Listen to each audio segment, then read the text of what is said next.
Sau khi đội cựu binh của chúng tôi tập hợp xong, Đường Thượng Ninh trực tiếp triệu tập chúng tôi và còn mời thêm một số trợ thủ từ bên ngoài. Ông ấy chỉ vào phía tôi và nói: "Thưa các vị, đây là tổ trưởng Ngô của tổ điều tra đặc biệt Yến Bắc. Trước khi các vị đến, anh ấy đã từng dẫn người vào đường hầm và đã thu thập được tài liệu thực địa lần đầu tiên. Đường hầm nằm trong khoảng từ 230 đến 300 mét, là nơi nguy hiểm nhất. Mọi người hãy chuẩn bị trước thật kỹ." Tôi lập tức chắp tay, lớn tiếng nói: "Hậu bối Ngô Kiệt kính chào các vị tiền bối, đến lúc vào đường hầm, mong mọi người chiếu cố nhiều hơn." Sau khi làm quen một chút, những đạo sĩ và nhà sư kia rời khỏi lều, nhưng điều khiến tôi bất ngờ là trong tổ điều tra đặc biệt còn có một người khiến tôi khó chịu, chính là trước đây người đã có ân oán với tôi, Lưu Hướng Đông. Lần trước ở hồ chứa nước, suýt chút nữa đã hại chết Thạch Giang Tùng, còn gã này trong tổ điều tra đặc biệt Yến Bắc giữ chức vụ không nhỏ, tương đương với cấp phó cục trưởng. Tuy nhiên, khi Lưu Hướng Đông nhìn thấy tôi, lại như thể chưa từng có chuyện gì xảy ra trước đó. "Tiểu Kiệt, lâu rồi không gặp. Ô, giờ cậu đã là lãnh đạo của tổ điều tra đặc biệt rồi à?" "Chú Lưu, tôi chỉ là danh nghĩa thôi, suy cho cùng thì cũng chỉ là người theo hầu chú thôi. Cậu đã vào đường hầm rồi, nếu vậy thì lần này cậu dẫn đầu đi, dẫn chúng ta vào đường hầm cùng nhau, dù sao thì cậu cũng có kinh nghiệm." Tên cáo già này vừa đến đã gài tôi một vố, muốn tôi dẫn đầu chẳng khác gì muốn tôi đi chết trước, nhưng tôi cũng không từ chối, liền nói: "Được thôi chú Lưu, tôi sẽ dẫn đầu." Khi tôi nói ra câu này, tôi cảm nhận được từ phía sau một luồng sát khí nồng nặc truyền tới. Đó chính là của Cát San đang nhìn chằm chằm Lưu Hướng Đông, như thể muốn xử gã. Trước đây, Cát San suýt nữa đã chọt chết gã già này, nhưng Lưu Hướng Đông cũng nhận ra sát khí của Cát San và nhanh chóng rời đi. Nhưng sau khi gã rời đi, lão La mới nhỏ giọng hỏi: "Người đó là ai vậy?" Hắn ta nói chuyện kiểu âm dương quái khí, giọng điệu khó chịu, cứ như muốn chọc tức. Tôi thật muốn cho hắn một cú điện giật. Hắn là lãnh đạo của tổ điều tra đặc biệt Yến Bắc, có lẽ là phó cục trưởng gì đó, là cấp dưới của cục trưởng Đường. Tên này không phải người tốt đâu. Hồi trước hắn suýt chút nữa đã hại chết anh Thạch, nhìn thấy hắn là tôi đã khó chịu rồi. Có cơ hội tôi sẽ xử hắn. Cát San, đừng có mà làm liều thật đấy. Đây là người của tổ điều tra đặc biệt, lại còn có chức vụ cao nữa. Nếu cậu xử hắn, ngay cả sư phụ của cậu cũng không bảo vệ được cậu đâu." Sau đó chúng tôi bàn bạc một chút, đội cựu binh của chúng tôi đi lên trước mở đường, còn Lưu Hướng Đông và những trợ thủ từ bên ngoài đi theo sau. Giống như lần trước, đi được 100 mét đầu tiên không có vấn đề gì, nhưng đến đoạn 200 mét, tim tôi đột nhiên đập nhanh hơn. Lúc này, âm thanh kỳ lạ kia lại xuất hiện, giống như tiếng khóc cũng giống như tiếng cười. Âm thanh lúc xa lúc gần. Tôi quay đầu lại nhìn mọi người, nhắc nhở mọi người chú ý một chút, một lát nữa có thể sẽ nghe thấy một vài âm thanh kỳ quái, nó có thể làm rối loạn tâm trí mọi người. Mọi người phải giữ vững bản tâm, đừng hoảng sợ. Một khi bị âm thanh này làm nhiễu loạn, cơ thể sẽ hoàn toàn mất kiểm soát. Cậu Ngô, không cần nói nhiều nữa, mọi người ở đây đều là người tu hành, cứ tiếp tục tiến về phía trước đi, chúng tôi đều hiểu rõ điều này. Lưu Hướng Đông đang nóng lòng muốn tôi đi trước chết thay đây, nhưng quan lớn hơn một bậc thì đè chết người, lão già này chức cao hơn tôi nhiều, ở đây tôi vẫn phải nghe lời hắn. Lần đầu tiên, tôi dẫn đoàn người tiếp tục tiến lên, càng đi về phía trước, âm thanh kỳ lạ ấy càng nhiều hơn. Tôi liên tục niệm thầm những câu chú để giữ tỉnh táo, cố gắng không để âm thanh kỳ lạ này làm nhiễu loạn tâm trí. Nhưng khuôn mặt của Tiểu Béo và Chỉ Lãng lúc này đã tái mét, cả hai cũng bắt đầu niệm kinh để chống đỡ. Sau đó, chúng tôi từ từ tiến đến đoạn 300 mét, cảm giác quen thuộc ấy lại xuất hiện, tim đập loạn, hơi thở gấp gáp và cơ thể trở nên nặng nề hơn, cứ như toàn bộ sức lực đã bị rút cạn. Cùng lúc đó, âm thanh kỳ lạ kia ngày càng lớn hơn, liên tục kích thích màng nhĩ của tôi. Khi tôi quay lại nhìn mọi người lần nữa, thì phát hiện lần này Tiểu Béo đã thông minh hơn, không biết cậu ấy kiếm đâu ra 2 cục giấy, nhét vào tai mình, như vậy sẽ không bị âm thanh làm cho mê muội. Nhưng đám người phía sau lại không có ai thông minh như Tiểu Béo. Đột nhiên, 2 thuộc hạ của Lưu Hướng Đông không kiềm chế được, xông thẳng vào sâu trong đường hầm. Còn có 2 đạo sĩ cũng vậy, may mắn thay, 2 đại hòa thượng của chùa Linh Nham phản ứng nhanh, liền ngăn họ lại. Có vẻ như các hòa thượng rất giỏi trong việc chống lại âm thanh tà ma này. Lúc này, Cát San vội vàng cầm xương khô để giải mê và giúp những người đó bình tĩnh lại. Chỉ khi đó, đầu óc họ mới khôi phục lại lý trí. Nhưng lúc này, vẫn còn nhiều người lắc lư cơ thể, mắt họ dần chuyển sang màu đỏ. Tôi phát hiện ra rằng, người có tu vi càng cao, khả năng chịu đựng càng mạnh, nhưng âm thanh này chỉ cần không biến mất theo thời gian, ngay cả người có tu vi cao cũng chắc chắn sẽ bị ảnh hưởng. Khi thấy mọi người sắp bị đánh gục, đột nhiên, tiếng niệm kinh của Nguyên Không ngày càng lớn hơn, dần dần lấn át những âm thanh mê hoặc đó. Kế đó, những đại hòa thượng cũng tham gia niệm kinh cùng Nguyên Không, âm thanh Phật pháp nhẹ nhàng lập tức giúp mọi người thoải mái hơn. Niệm kinh suốt hơn 10 phút, âm thanh kỳ lạ đó mới biến mất. Khi đó, Nguyên Không nhìn tôi và nói: "Anh Ngô, bọn chúng đã rút lui rồi." "Ai rút lui?" Tôi cũng không biết đó là gì, nhưng chúng ta có thể tiếp tục tiến về phía trước rồi. Khi thấy nguy hiểm đã qua, Lưu Hướng Đông nghênh ngang đi đến, hắn nhìn Nguyên Không, nói: "Tiểu sư phụ thật lợi hại, tuổi còn trẻ mà đã có Phật pháp cao sâu như vậy, thật khiến người ta khâm phục." có thể để lại cách liên lạc không? Sau này khi tổ điều tra đặc biệt của chúng tôi gặp vấn đề, có thể nhờ tiểu sư phụ giúp đỡ. Tôi là người do anh Ngô mời đến, tôi nghe lời anh Ngô, nhưng tên này thực sự mặt dày quá. Ngay sau đó lại nói tiếp, tổ trưởng Ngô cũng là người của tổ đặc điều, tôi là cấp trên của cậu ấy, hơn nữa lại là bậc trưởng bối của cậu ấy, tất cả chúng ta đều như nhau. Tôi nói một câu, chẳng lẽ Ngô Kiệt không phải vẫn phải nghe sao? Tôi nói này, thưa lãnh đạo, lần này Ngô Kiệt đến đây là để giúp chú, cậu ta làm tổ trưởng tổ đặc điều, chỉ là mang danh hão thôi, ông thật sự coi cậu ấy như trâu ngựa để sai bảo à? Đã có giấy tờ của tổ đặc điều trong tay, vậy thì là người của tổ đặc điều, thế thì phải làm việc cho tổ, có vấn đề gì sao? Chẳng lẽ cậu ta làm tổ trưởng lại là vô ích? Ôi trời, phong thái lãnh đạo lớn thật đấy. Nhìn thấy đạo sĩ Lôi Thôi sắp nổi khùng, tôi vội nói, thôi nào, việc cứu người quan trọng hơn, trước tiên vào trong xem đã, quan trọng là bây giờ không ổn, chưa bắt đầu đã cãi nhau rồi, để người ngoài nhìn thấy sẽ bị cười cho. Sau đó, chúng tôi liền để cho Nguyên không đi trước mở đường cho chúng tôi lại đi thêm vài chục mét đến cuối đường hầm. Nhưng ở cuối đường lại có một cái lỗ nhỏ, gió liên tục thổi vào, có lẽ trước đây công nhân đều đã vào trong này. Lần này tôi trực tiếp ra tay, dùng chiêu tụ lý phù đao trong tay áo và phá vỡ lỗ đó. Sau khi phá lỗ nhỏ đó, tôi phát hiện bên trong là một hang động tự nhiên, tôi có thể cảm nhận được bên trong chắc chắn rất nguy hiểm. Tiểu Kiệt, cậu mau vào xem thử đi. Ngay lúc nói, người của Lưu Hướng Đông vẫn giữ khoảng cách nhất định với chúng tôi. Lão già này chắc sợ có nguy hiểm, đang chuẩn bị bỏ trốn ngay lập tức, nhưng tôi cũng chẳng trông mong vào lão ta. Chúng tôi tiến vào hành động, đi thêm vài trăm mét nữa. Hang động này chẳng chỉ phức tạp nhưng vẫn không tìm thấy công nhân mất tích trước đó, thậm chí không tìm thấy một thi thể nào. Chúng tôi đành phải tiếp tục tiến sâu hơn vào hang động, nhưng đột nhiên, phía sau vang lên một tiếng hét kinh hoàng. Tôi vội quay đầu lại nhìn, thấy một người đi sau cùng, bị một thứ gì đó bám trên lưng, thứ đó không lớn, trông giống một con yêu tinh. Tuy nhiên, ngay giây tiếp theo, thứ đó lại lập tức xoay đầu người kia, vặn đứt ra. Đồng thời, âm thanh kỳ lạ từ mọi nơi trên trần hang vọng đến. Tôi ngẩng đầu lên nhìn, thấy có rất nhiều sinh vật nhỏ như thế đang lao về phía chúng tôi. Những sinh vật này có màu sắc giống hệt thứ lúc trưa, không thể nhận ra chúng rõ ràng. Trong lúc hoảng loạn, tôi vung hai nhát đao, dùng chiêu tụ lý phù đao lập tức tiêu diệt hai con quái vật. Đạo sĩ Lôi Thôi cũng nhanh chóng tung ra chiêu hồng liên diệt hỏa. Ngay lập tức, những con quái vật lao tới bị đốt cháy, kêu gào thảm thiết. Lúc này, một đạo trưởng phía sau thấy vậy, chém đứt một con quái vật, nhưng máu của con quái đó lại màu xanh lam. Điều đáng sợ hơn là máu màu xanh lam đó rơi lên mặt đạo trưởng, lập tức khiến da ông ta bốc khói trắng. Đạo trưởng kêu gào không ngừng, nhưng cơ thể ông ta dần bị ăn mòn và tan chảy. Nhìn thấy cảnh tượng này, tất cả chúng tôi đều sợ hãi đến mức chết lặng. Cẩn thận, đừng để máu của những con quái kia dính vào người, máu của chúng có tính ăn mòn cực kỳ mạnh. Thì ra, những sinh vật nhỏ bé này được gọi là mắt. Đây là lần đầu tôi nghe về những sinh vật kỳ lạ như thế. Bạn đã từng thấy sinh vật nào có máu màu xanh lam chưa? Hơn nữa, máu màu xanh lam này lại có thể ăn mòn thịt người. Sau khi tiến sâu vào hang động trong đường hầm, chúng tôi đã gặp một bầy sinh vật quái dị. Máu xanh lam của chúng bắn ra, thậm chí hại chết một đạo trưởng. Mọi người đừng để máu của chúng chạm vào. Những sinh vật này là âm tà, máu của chúng có tính ăn mòn rất mạnh. Tuy nhiên, điều may mắn là những sinh vật này không phải loại yêu quái quá mạnh, chỉ là máu của chúng gây ra mối đe dọa lớn cho chúng tôi, nhưng vấn đề là số lượng của chúng quá nhiều. Thấy vậy, tôi vội vận dụng chiêu Hàn Băng Cửu Kiếm, ngay lập tức, một dòng băng khí lan ra, đóng băng hơn chục con quỷ nhỏ. Tấn công tầm xa là cách tốt nhất để khắc chế chúng. Những con quỷ nhỏ này vẫn có trí khôn, thấy thủ đoạn của tôi đáng sợ như vậy, chúng lập tức không dám lao vào tấn công nữa. Nhưng những người đi sau, như Lưu Hướng Đông và tay chân của ông ta, thì gặp thảm họa. Cả nhóm bị bọn quỷ nhỏ vây quanh, máu xanh lam bắn vào da họ, ngay lập tức khiến người đó ngã xuống và gào thét. Chẳng mấy chốc, cơ thể anh ta tan chảy và bất động. Chúng tôi không thể làm gì để cứu họ. Lưu Hướng Đông, lão già này dù tu vi không tồi, nhưng khi đối mặt với bọn quỷ nhỏ lại sợ sệt, chỉ vì hắn ta sợ máu của chúng bắn vào người. Thấy bọn quỷ nhỏ sắp lao đến chỗ mình, trong lúc nguy cấp, Lưu Hướng Đông quay về phía tôi và hét lên, Ngô Kiệt, cậu không thể đứng đó nhìn mà không cứu, mau lại đây giúp tôi với. Nghe vậy, tôi đành phải chạy về phía sau. Tiểu Kiệt, đừng đi, lão Lưu đó không phải người tốt,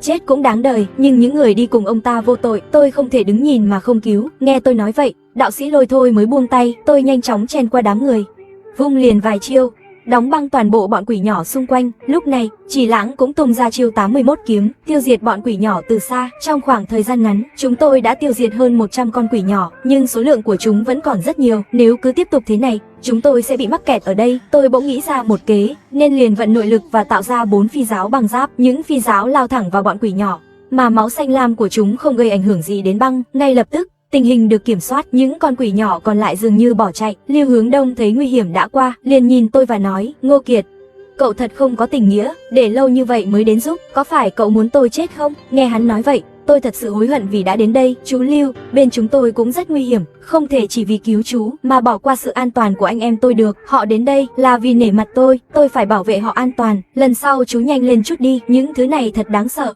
quan trọng là chỉ cần dính một chút máu của chúng là mất mạng. Tôi không để ý đến hắn, quay người đi về phía đạo sĩ Lôi Thôi. Trở lại phía đó, mọi người mau rời khỏi đây, chỗ này quá chật hẹp, rất dễ bị phục kích. Nói rồi, nhóm chúng tôi dẫn đầu, chạy nhanh mấy chục mét về phía trước, tới một nơi tương đối rộng rãi hơn để nghỉ ngơi. Lúc này Lưu Hướng Đông vội chạy tới bên con sông lớn, hỏi Hồng Viễn thiền sư: ngài vừa nói những quái vật đó gọi là âm tà, chúng có ý nghĩa gì không? Bần tăng cũng chưa từng thấy thứ âm tà như vậy bao giờ, chỉ là từng nghe một vị sư tổ trước kia kể lại, loại tà ác này thường sống ở những nơi tối tăm, kín bưng.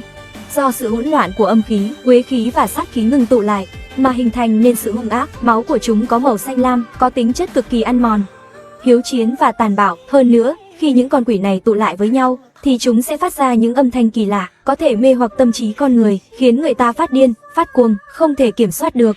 Vừa rồi trước khi chúng ta vào động, những âm thanh mà chúng ta nghe thấy chắc hẳn là do những con quỷ này tạo ra. Hồng Viễn thiền sư quả không hổ danh là người từng trải, vãn bối thật sự bái phục. Vị thí chủ trẻ khi nãy cũng là cao nhân, vừa rồi nếu không nhờ thí chủ đó ngưng băng để đóng băng những con quỷ đó thì e rằng tất cả chúng ta đã gặp họa lớn.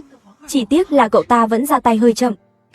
Đội đặc nhiệm của chúng tôi lại mất thêm 3 người, nếu cậu ta đến sớm hơn một chút, 3 đồng nghiệp của tôi chắc cũng không mất mạng hết như vậy. Họ Lưu kia, anh có thể nói chuyện đàng hoàng không? Khi những con quỷ đó xuất hiện, chúng tôi cũng hoảng loạn không kém, không biết đó là thứ gì cả. Chúng tôi phải tự bảo vệ mình trước mới có thể bảo vệ người khác. Ý của anh là khi gặp nguy hiểm, chúng tôi phải bất chấp mạng sống của mình, chạy đến cứu anh à? Anh nghĩ mình là ai mà to gan thế? Cậu nhóc, cậu nói kiểu gì vậy? Dù sao đi nữa, tôi cũng là lãnh đạo và bề trên của Ngô Kiệt, cậu lại dám ăn nói vô lễ như vậy, có còn coi tôi ra gì không? Vì ai thèm coi anh như bề trên, chúng tôi đến đây là nể mặt Ngô Kiệt, chẳng liên quan gì đến anh hết. Anh không soi gương mà nhìn lại mình đi, mũi lợn mà còn cắm hành to, anh làm bộ cái gì? Đạo sĩ Lôi Thôi trông như sắp đánh nhau với hắn, thật là quá đáng, quá không ra gì. Đội trưởng Ngô, cậu nhìn xem, cậu toàn kết thân với lũ bạn bè kiểu gì thế này? Tôi kết bạn thế nào không đến lượt anh quản, tôi có lấy tiền anh hay ăn gạo nhà anh đâu. Anh quản nhiều thật đấy. Tôi cũng chẳng thèm nhìn hắn một cách mỉa mai, không tổ chức, không kỷ luật, ở tổ đặc nhiệm mà dám nói chuyện kiểu này với cấp trên à? Xin lỗi nha, tôi chỉ là có danh nghĩa thôi, thân phận tổ đặc nhiệm này là do Trương lão thiên sư cho tôi, nếu anh không vừa mắt thì đi tìm ông ấy mà bãi miễn tôi cũng chẳng buồn quan tâm, tôi đến đây là nể mặt đường thúc của tôi, anh tốt nhất sau này đừng chỉ trỏ tôi nữa, tôi không nghe đâu, anh cũng chẳng quản được tôi. Lưu Hướng Đông giơ ngón tay chỉ vào tôi, giận đến mức không nói nên lời. Ngón tay chó của anh chỉ ai đấy, tin tôi cắt đứt ngón tay anh không? Nghe Cát San nói vậy, Lưu Hướng Đông sợ hãi rụt tay lại ngay lập tức. Cát San là người nói là làm, vì hắn đã từng chứng kiến sự tàn nhẫn của Cát San rồi. Thôi nào, mọi người bớt lời đi vậy, chúng ta đã đến đây rồi thì cố nhịn đi, có gì thì ra ngoài rồi hẵng nói. Bây giờ chúng ta phải đoàn kết một lòng, mới có thể cứu được những người kia ra ngoài, nể mặt đại sư Hồng Viễn, coi như cho cả hai bên một lối thoát, tránh làm tình hình trở nên căng thẳng. Ngay lúc đó, chúng tôi tiếp tục tiến sâu vào trong hang động, đi được một đoạn nữa, tôi phát hiện Lưu Hướng Đông và nhóm người của hắn đã di chuyển vào vị trí giữa đội hình, để nhóm đạo sĩ Võ Liên Quán đi phía sau. Đúng là đồ không biết xấu hổ, không còn gì để nói. Hắn ở giữa đội hình, dù phía trước hay phía sau có nguy hiểm, cũng chẳng làm gì được hắn. Chẳng bao lâu sau, chúng tôi tiến vào một đại sảnh hang động rộng lớn. Lúc này, Tiểu Béo chỉ vào một hướng và nói, nhìn kia, bên đó có thứ gì đó lấp lánh, có phải bảo vật không? Chúng tôi nhanh chóng nhìn thấy thứ mà Tiểu Béo chỉ. Đó là một vật phát ra ánh sáng trắng nhẹ nhẹ, trông giống như một chiếc quan tài, đặt ngang trên một bệ đá phía trước. Ngay lập tức, mấy người trong nhóm chúng tôi vây lại, thứ tốt thì phải là của chúng ta. Đạo sĩ Lôi Thôi nhanh chóng đi một vòng quanh tảng đá phát sáng ấy. Trời ạ, một viên đá quý to như vậy, chắc bán được khối tiền nhỉ? Lúc này, một người trong tổ đặc nhiệm đi cùng Lưu Hướng Đông, nhìn kỹ tảng đá phát sáng ấy, rồi nói, thứ này không có giá trị gì đâu, đó chỉ là một loại đá Blazer Glazer, nó được hình thành từ núi lửa phun trào hoặc quá trình trầm tích, là một loại đá vôi tự nhiên, có khả năng phát ra ánh sáng trắng. Loại đá này còn được dùng để xây nhà. Nghe vậy tôi liền hỏi, cậu làm nghề gì vậy, bạn trẻ? Cậu nói không đáng giá thì không đáng giá à? Làm sao chắc chắn đây là Blazer Glazer? Tôi tốt nghiệp Đại học Kiến trúc Yên Bắc. Nhà tôi là gia đình hành nghề tu luyện, vì vậy tôi cũng biết một chút về các loại đá. Đã là sinh viên xuất sắc của Đại học Yến Bắc, những lời nói ra chắc chắn không sai. Nghe vậy, đạo sĩ Luộm Thuộm đột nhiên xỉu xuống. Lúc này, thiền sư Hồng Viễn tiến lại gần tảng đá lớn, nhìn kỹ một cái, đột nhiên nói, giữa tảng đá này có thứ gì đó, hình như có một con mắt. Nghe thiền sư Hồng Viễn nói vậy, mấy người chúng tôi lại nhìn vào giữa tảng đá lớn này, nhìn kỹ thì mới phát hiện giữa tảng đá lớn này giống bên trong, còn hơi trong suốt.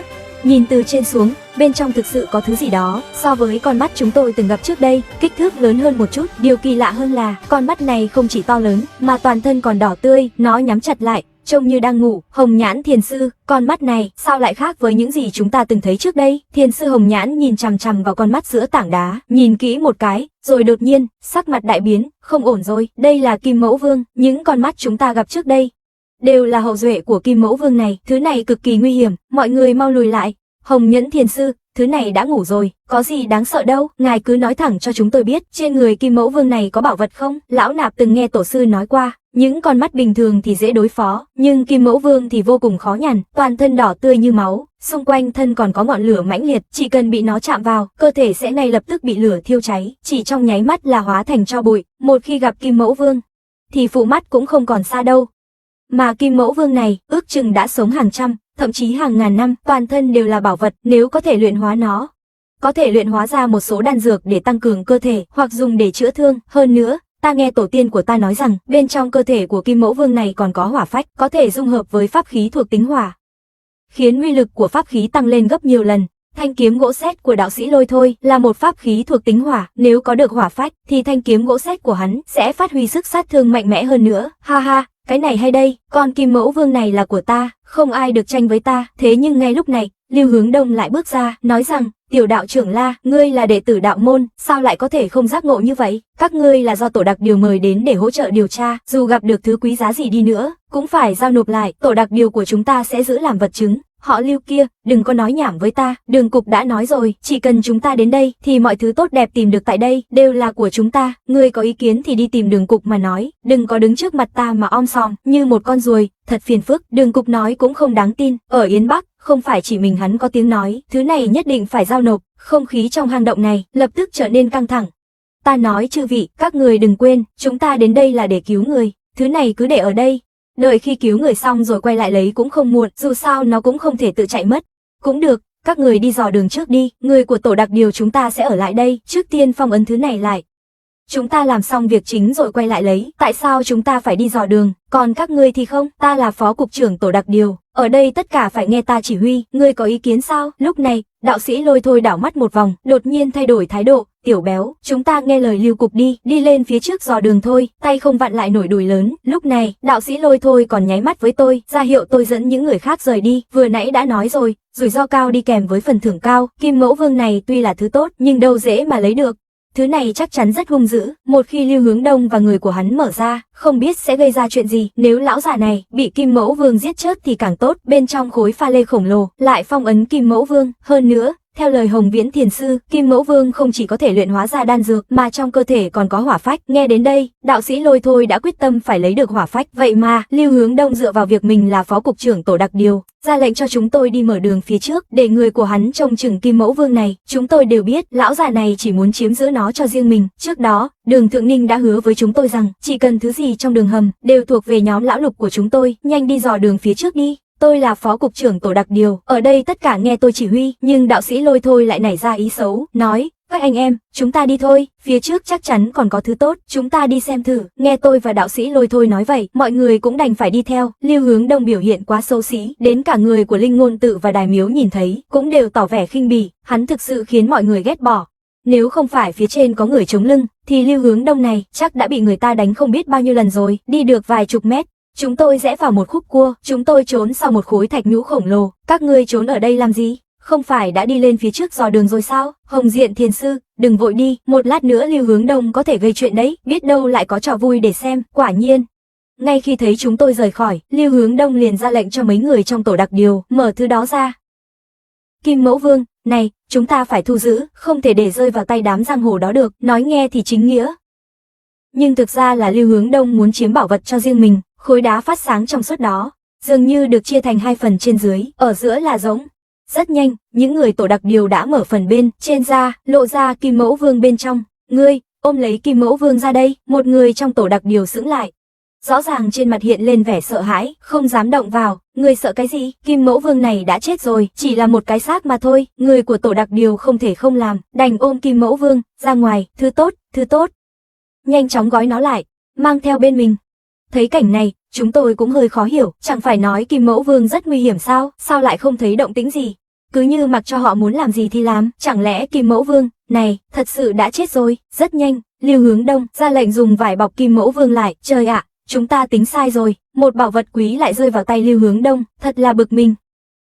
Nhưng đạo sĩ Lôi Thôi vẫn bình tĩnh, đột nhiên, một luồng khí tức kinh khủng tỏa ra từ Kim Mẫu Vương, tấm vải trắng bọc bên ngoài, bất ngờ phát nổ và bốc cháy. Ngay sau đó, chúng tôi thấy toàn thân Kim Mẫu Vương bùng cháy dữ dội, Lưu Hướng Đông và những người của hắn vội vàng lùi lại liên tục. Tuy nhiên, Kim Mẫu Vương bất ngờ lao đến một người, giết chết người đó, rồi tiếp tục bốc cháy dữ dội, người đó thậm chí không kịp hét lên, đã bị thiêu thành tro bụi, thật là ngọn lửa đáng sợ. Thấy cảnh này, Lưu Hướng Đông cầm kiếm pháp trong tay mà run rẩy không ngừng, sau khi giết được một người, Quỷ Mẫu mắt lại lao về phía một người khác, nhìn tình hình này, có lẽ Lưu Hướng Đông khó mà giữ được mạng. Chúng tôi đang đứng xem náo nhiệt thì Hồng Viễn đại sư bất ngờ lao lên.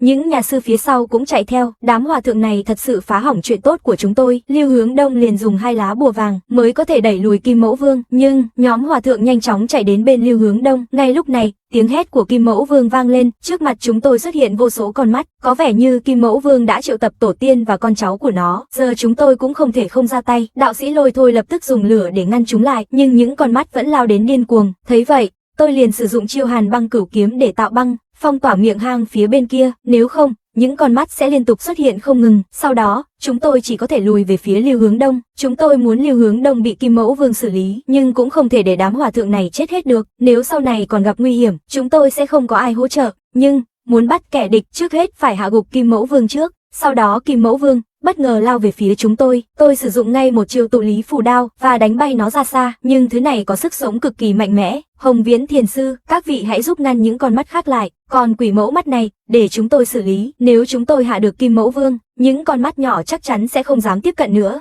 Chúng tôi sẽ cố hết sức để cầm chân chúng, dù sao thì lần này thứ đó chắc chắn sẽ thuộc về chúng tôi. Lưu Hướng Đông có nói gì cũng vô ích. Chư vị thí chủ, các người phải cẩn thận, con mắt của Mẫu Vương chỉ cần chạm vào một chút thôi là sẽ bị thiêu thành tro bụi. Không còn thời gian để cứu nữa, yên tâm, cứ giao cho chúng tôi. Trong lúc nói chuyện, Thập Lang đã giải phóng cả 9 thanh kiếm, xếp thành một vòng tròn, bao vây Mẫu Vương con mắt ở giữa. Bất kể Mẫu Vương di chuyển về hướng nào, đều có một thanh kiếm chĩa vào nó, sẵn sàng đẩy lùi kẻ thù. Ngũ Lang và Lục Hòa Trận vừa nói, đạo sĩ rách dưới liền lấy động hoàng trung ra, Nguyên Không cũng ném Phật châu ra ngoài. Tôi nhanh chóng di chuyển xung quanh, đội chúng tôi phối hợp tấn công rất ăn ý. Sau đó, tôi nhanh chóng kích hoạt pháp trận, Mẫu Vương con mắt lập tức bị pháp trận khống chế. Những đại hòa thượng ở Ngũ Đạo Lộ liền tạo ra màn chắn Phật pháp để đối kháng. May mắn thay, những con mắt nhỏ đã bị kiếm cương liên tục tiêu diệt. Mẫu Vương bên chúng tôi không thể chống lại, liên tục bị đẩy lui. Sau đó, đạo sĩ rách dưới ném động hoàng trung ra ngoài, tôi phối hợp với ông ta liên tục tạo ra lá chắn, rất nhanh động hoàng trung bao trùm xuống. Tiếp đó, đạo sĩ rách dưới nhảy lên động hoàng trung, niệm rằng, động hoàng quay về Tây, diệt yêu ma không khoan nhượng, một chưởng đánh xuống, cả hang động rung chuyển dữ dội. Dưới động hoàng trung vang lên một tiếng thét thảm thiết, rồi không còn động tĩnh. Tiếng vang trời đất này cũng khiến những con mắt đang lao tới sợ hãi bỏ chạy tứ phía, như thể chúng nhận ra Mẫu Vương đã chết. Đạo sĩ rách dưới liền triệu hồi động hoàng trung trở lại. Lúc này, chúng tôi thấy Mẫu Vương chảy ra chất lỏng màu xanh từ miệng và mũi, nhưng dường như chưa chết hẳn. Tôi lập tức ném quả cầu luyện huyết ra, vì sợ thứ này dai dẳng khó chết. Dù sao sau trận chiến của phái Côn Lôn, khắp thiên hạ đều biết trên người ta, Ngô Kiệt, có một quả cầu luyện huyết tà môn. Quả cầu Lạt Tạt đạo sĩ lại tiến về phía Kim Mẫu Vương. Lúc này, Kim Mẫu Vương lập tức nhảy lên, nó lao về phía Lạt Tạt đạo sĩ. Ta vội vàng ném quả cầu luyện huyết ra, may mà kiếm của đại ca cổ cũng đã sẵn sàng, đâm thẳng vào vật đó, ghim chặt vào vách đá. Rất nhanh, quả cầu luyện huyết của ta liên tục nuốt chửng khí huyết của Kim Mẫu Vương. Chẳng bao lâu sau, ngọn lửa trên người nó tắt ngấm, chờ đến khi không còn động tĩnh, Lạt Tạt đạo sĩ lập tức thu xác Kim Mẫu Vương vào túi bát bảo. Thế nhưng, khi Lạt Tạt đạo sĩ vừa mới thu xác Kim Mẫu Vương, Lưu Hướng Đông đã chạy đến phía hắn. Tiểu La đạo trưởng, ngươi làm gì vậy? Đây là đồ của công, sao ngươi lại tự ý thu vào như thế? Lạt Tạt đạo sĩ liếc nhìn Lưu Hướng Đông, không nói một lời, mà liền giáng thẳng một cái tát mạnh vào mặt hắn. Tiếng vang thật giòn giã, ngươi dám đánh ta? Lưu Hướng Đông giận dữ, hắn gào lên, rồi lập tức lao đến tấn công đạo sĩ Lôi Thôi. Cát San khẽ lay động, liền đã đứng chắn trước mặt đạo sĩ Lôi Thôi, còn Hồng Viễn thiền sư và những người khác cũng kịp chạy đến, giữ chặt Lưu Hướng Đông lại. Lão già ngươi nghĩ ta đánh ngươi không có lý do à? Trước đó, chính ngươi nói sẽ phong ấn Kim Mẫu Vương lại. Thế mà vừa quay lưng đi, ngươi đã mở quang thạch, muốn chiếm giữ Kim Mẫu Vương làm của riêng. Kết quả là Kim Mẫu Vương đột nhiên sống lại, gây ra cái chết của 2 huynh đệ tổ đặc nhiệm, còn có cả 2 đạo hữu nữa. Hàng loạt mạng người là do ngươi gây ra đấy, ta hận không thể đánh chết ngươi. Ngươi nói bậy, dù ta không mở phong ấn Kim Mẫu Vương, sớm muộn gì nó cũng sẽ tự thoát ra, ta chỉ đi trước một bước mà thôi. thứ này phải giao cho cấp trên xử lý, dựa vào cái gì mà ngươi lại bỏ nó vào túi mình, ta bỏ vào túi ta thì sao nào, có bản lĩnh thì ngươi cũng đi giết Kim Mẫu Vương đi, ta sẽ đưa thứ này cho ngươi, không thì cứ thử cướp từ tay ta xem, chỉ cần ngươi đánh bại ta, Kim Mẫu Vương sẽ là của ngươi, thế nào?